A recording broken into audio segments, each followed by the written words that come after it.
సంధ్యా ప్రవర్తతే.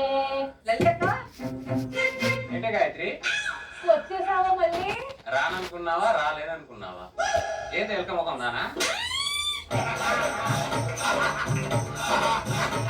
నేను తెలుగు భాష లెక్కనే ఆడుంటా ఈడుంటా. ఎరకైందా?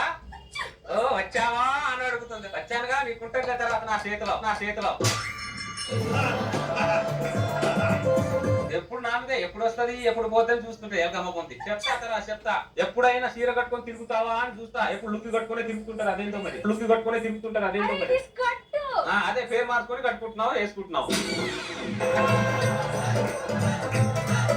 ఏదే నువ్వు ఇంట్లో వచ్చినావు? ఇంట్లో పరిచయం చేస్తూ 10 మంది ఆడవాళ్ళకి భోజనాలు పెట్టుకుంటున్నాను. కాస్త నీ పట్టు చీరిస్తే.